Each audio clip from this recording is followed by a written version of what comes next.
बघा, आजचा ज्या गोष्टी नवी मुंबई महानगरपालिकेमध्ये चाललेल्या आहेत, भ्रष्टाचार मुक्त नवी मुंबईचा नारा घेऊन जी लोक आज इथं प्रशासनामध्ये बसलेले आहेत, ज्या पद्धतीने ह्या नवी मुंबई मधला भ्रष्टाचार चालू आहे हे मी काय सांगायची काही गरज नाही, जग जाहीर झालेलं आहे।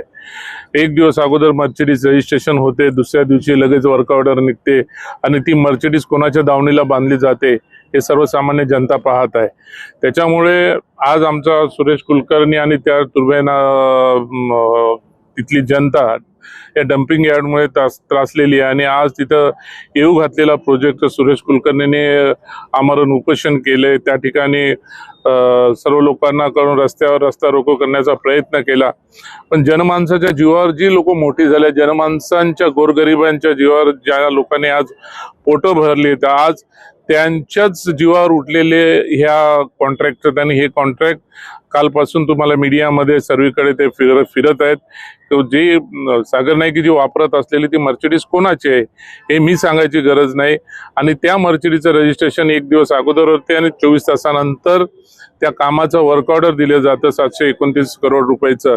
म्हणजे यामध्ये संपूर्णपणे भ्रष्टाचार दिसून येतोय। आज या ठिकाणी सत्तेत आले तेव्हा त्यांनी हेच सांगितलं होतं की आम्ही नव्या मुंबईतला प्रशासन काळ अमुक तमुक यातील भ्रष्टाचार खोदून काढू, पण ते कुठेही न काढता फक्त सर्वसामान्य जनतेची सहानुभूती घ्यायची आणि आपण स्वतः भ्रष्टाचार करायचे हे आम्ही समोर आणलेलं आहे। तिथले गरीब झोपडपट्टीवासी आणि इतर ठिकाणचे लोक म्हणणार आहेत, ह्या लोकांना लोकांची काही पडलेली नाही, आम्ही प्रकल्प तिथेच करणार, कारण हा जो भ्रष्टाचार करून सागर नाईक साहेबांनी जी गाडी घेतली त्याच्याकडनं, हा 1988 बेनामी प्रॉपर्टी ऍक्ट त्याच्या खाली येतो आणि देणाऱ्यालाही 7 वर्षाची शिक्षा आहे आणि घेणाऱ्यालाही शिक्षा आहे। आणि हे प्रकार फक्त एवढं आम्ही निदर्शन करून थांबणार नाही, आम्ही हे अँटी करप्शन पर्यंत पोहोचवू, आम्ही इन्कम टॅक्स डिपार्टमेंट पर्यंत पोहोचवू आणि आम्ही शिवसेनेतर्फे PL देखील दाखल करणार आहे। ती मर्सिडीज त्यांनी का घेतली आणि दुसऱ्या दिवशी 729 कोटीचं त्याला कशी वर्क ऑर्डर दिली ह्याची पूर्ण PL करणार आणि याचा पूर्ण तपास झाला पाहिजे। सागर नाईक साहेब महासभेमध्ये पण अशीच मनमानी कारभार करून आजपर्यंत त्यांनी सर्व असेच कार्यक्रम केलेले आहेत, त्यांच्यामुळे भारतीय जनता पार्टीचं देखील नाव खराब होत आहे।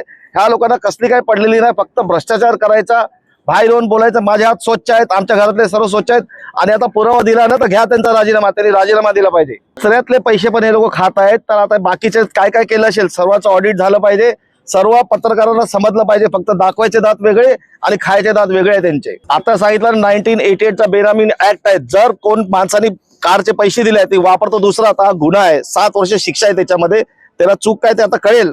आम्ही एक फुटेज ठेवलेला आहे, सागर नायकांचेच प्रकार आहे ते सर्व, त्यांचेच पराक्रम करत आहेत, त्यांनीच ती ऑर्डर पाठवली होती, पोलीस तिकडचे पेपर देत नाहीत तपासाच्या नावाखाली, ज्या दिवशी पेपर भेटेल आम्ही सर्व प्रकरण कोर्टात घेऊन जाणार। नाही, दुसऱ्यांच्या गाड्या दुसऱ्यांच्या नावावर असतील, पण त्या ठिकाणी कुठल्या तरी कॉन्ट्रॅक्टरच्या नसतील।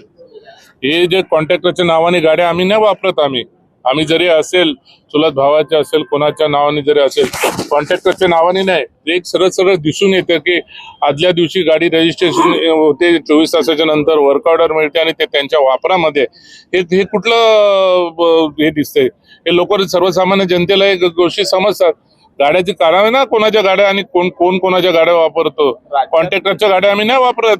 आणि वेळ आली तर आता किशोरने सांगितलं तसं ठीक आहे, कोर्ट वगैरे ह्या गोष्टी ठीक आहेत, पण वेळ आल्यानंतर पूर्णपणे आम्ही रस्त्यावरती उतरू आणि महामोर्चा काढण्याचा आम्ही प्रयत्न करू, शांत बसणार नाही। लेटेस्ट अपडेट्स और ताजा तरीन खबरों के लिए TV1 इंडिया लाइव को सब्सक्राइब कीजिए और नोटिफिकेशन पाने के लिए बेल आइकॉन को दबाना मत भूलिए।